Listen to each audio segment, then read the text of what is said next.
সাম্প্রতিক Facebook Meta আমাদের জন্য নতুন একটা আপডেট নিয়ে এসেছে আর এই আপডেটে অনেক কিছু উল্লেখিত আছে। আপডেটের বিষয়বস্তু আমরা অনেকেই জানি, আবার অনেকেই জানি না, আবার অনেকেই জানলেও মানি না বা মানতেও চাই না, মানলেও কম মানি বা বেশি মানি। যাই হোক, একটু না একটু সমস্যা থেকেই যায়। দুপুরে মাটির চুলায় রান্না বান্না করবো, তার ফাঁকে সকাল থেকেই শুরু করে দিলাম আমার ভিডিওটা। তো ভিডিওর ফাঁকে আপনাদেরকে অবশ্যই এই গাইডলাইন সম্পর্কে অবহিত করব। পাশে থাকেন, দেখতে থাকেন গাইডলাইনে কি আছে আর কিভাবে আমরা সবাই এই গাইডলাইন মেনে রুলস মেনে কাজ করব। হাই এভরিওয়ান, আসসালামু আলাইকুম। সবাই কেমন আছেন? আশা করি আল্লাহর অশেষ রহমতে অনেক ভালোই আছেন। আমরাও অনেক ভালো আছি আলহামদুলিল্লাহ। কালকে বেঁচে যাওয়া ভাত দিয়ে কিভাবে আমি ফ্রাইড রাইস বানাবো সেইটা দেখাবো, আর সাথে কিছু মেটার গুরুত্বপূর্ণ ইনফরমেশন আপনাদেরকে দিব। মেটার দেওয়া গুরুত্বপূর্ণ আপডেটের গুরুত্বপূর্ণ নোটিশের প্রথমটা হলো, এখন থেকে ফেসবুকে আপনারা যদি অতিরিক্ত হ্যাশট্যাগ ইউজ করেন, সেটা হোক রিলস ভিডিও অথবা বড় ভিডিও, তাহলে যে কোনো সময় আপনাদের প্রোফাইল আইডি অথবা পেজ পার্মানেন্ট ডিজেবল অথবা রিমুভ হয়ে যেতে পারে। সেই ক্ষেত্রে করণীয় হচ্ছে আপনারা 2 থেকে 4টা হ্যাশট্যাগ ইউজ করবেন। একটা কথা মনে রাখবেন, ফেসবুকে যে ধরনের ভিডিও আপনি তৈরি করবেন সে অনুযায়ী আপনি হ্যাশট্যাগ দিবেন। অতিরিক্ত করলে সেটা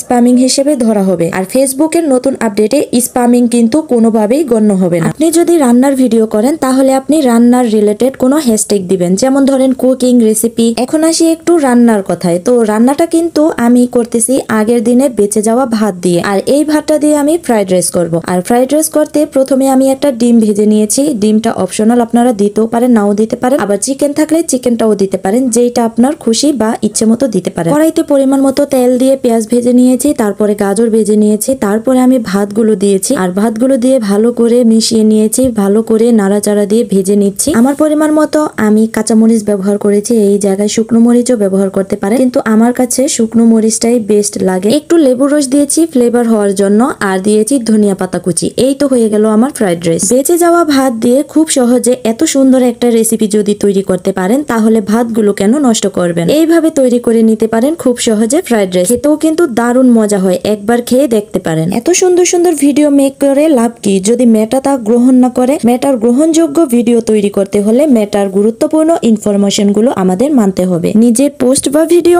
একাধিক অ্যাকাউন্ট থেকে নিজে অনেক শেয়ার দেওয়া যাবে না। যারা পেড গ্রুপ কিনতে চাচ্ছেন অথবা অনেকে কিনে সেখানে ভিডিও শেয়ার দেন, একটা কথা সবসময় মাথায় রাখবেন, এগুলো কখনো অথেন্টিক না। ধরুন এর ফলাফল কি হতে পারে? আপনার ভিডিওতে লাইক পড়ে 10টা, অথচ আপনারা শেয়ার দেন 50টা 100টা। এগুলো করতে থাকলে যে কোনো সময় অ্যাকাউন্ট রিমুভ হয়ে যেতে পারে অথবা সাসপেন্ড হয়ে যেতে পারে। এগুলো থেকে বিরত থাকবেন। মেটার গুরুত্বপূর্ণ ইনফরমেশন 2টা আপনাদেরকে জানিয়ে দিলাম। তো পরবর্তী ভিডিওতে অবশ্যই আপনাদের সাপোর্ট পেলে আরো ইনফরমেশন জানাবো। আসলে ভিডিও করতে হবে অর্গানিক ভাবে। অর্গানিক সবকিছু ভিডিওতে থাকলে মেটা কোনোদিনই পারবে না আপনার পেজটাকে রিমুভ